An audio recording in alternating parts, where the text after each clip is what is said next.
বঙ্গজুড়ে আবহাওয়ার কেরামতি, তীব্র দাবদাহে আর নাজেহাল হতে হবে না। বঙ্গবাসীর জন্য সুখবর।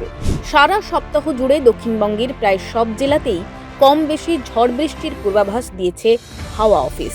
বৃহস্পতিবার ঝড় বৃষ্টির সম্ভাবনা সবচেয়ে বেশি বলে খবর।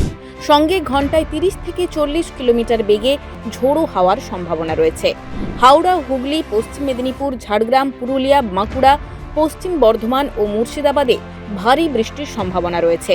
কোথাও কোথাও ঝোড়ো হাওয়ার বেগ থাকতে পারে ঘন্টায় 40 থেকে 50 কিলোমিটার। বিক্ষিপ্তভাবে কালবৈশাখীর পরিস্থিতি তৈরি হবে। সেই সঙ্গে শিলাবৃষ্টি ও বজ্রপাতের আশঙ্কা থাকবে। ঝড় বৃষ্টি চলবে শুক্রবার পর্যন্ত। বাংলা জুড়ে বৃষ্টির সম্ভাবনা, উত্তাল হবে সমুদ্র।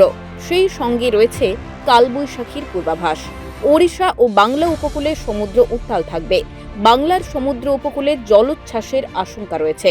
মৎস্যজীবীদের সমুদ্রে যেতে নিষেধাজ্ঞা জারি করা হয়েছে। উত্তরবঙ্গের সব জেলাতেই কমবে ঝড় বৃষ্টির সম্ভাবনা। শুক্রবার থেকে ফের ঝড় বৃষ্টি বাড়তে পারে উত্তরবঙ্গে। রাজ্য জুড়ে আগামী 5 দিন তাপমাত্রার বড়সড় পরিবর্তনের সম্ভাবনা নেই বলেই জানাচ্ছে হাওয়া অফিস।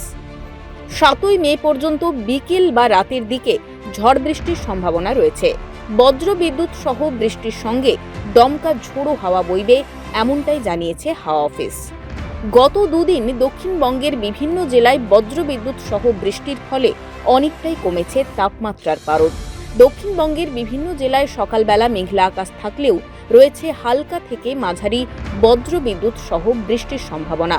আজ কলকাতার সর্বোচ্চ তাপমাত্রা থাকবে 30 ডিগ্রি সেলসিয়াস, যা স্বাভাবিকের তুলনায় 5.6 ডিগ্রি কম।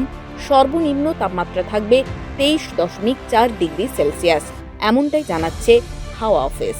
হাওড়া, হুগলি, পশ্চিম মেদিনীপুর, ঝাড়গ্রাম, পুরুলিয়া, বাঁকুড়া, পশ্চিম বর্ধমান ও মুর্শিদাবাদে ভারী বৃষ্টির সম্ভাবনা রয়েছে। কোথাও কোথাও ঝোড়ো হাওয়ার বেগ থাকতে পারে ঘন্টায় 40 থেকে 50 কিলোমিটার। বিক্ষিপ্তভাবে কালবৈশাখীর পরিস্থিতি তৈরি হবে। সেই সঙ্গে শিলাবৃষ্টি ও বজ্রপাতের আশঙ্কা থাকবে। ঝড় বৃষ্টি চলবে শুক্রবার পর্যন্ত। বাংলা জুড়ে বৃষ্টির সম্ভাবনা, উত্তাল হবে সমুদ্র। সেই সঙ্গে রয়েছে কালবৈশাখীর পূর্বাভাস। ওড়িশা ও বাংলা উপকূলে সমুদ্র উত্তাল থাকবে। বাংলার সমুদ্র উপকূলে জলোচ্ছ্বাসের আশঙ্কা রয়েছে। মৎস্যজীবীদের সমুদ্রে যেতে নিষেধাজ্ঞা জারি করা হয়েছে। উত্তরবঙ্গের সব জেলাতেই কমবে ঝড় বৃষ্টির সম্ভাবনা। শুক্রবার থেকে ফের ঝড় বৃষ্টি বাড়তে পারে উত্তরবঙ্গে।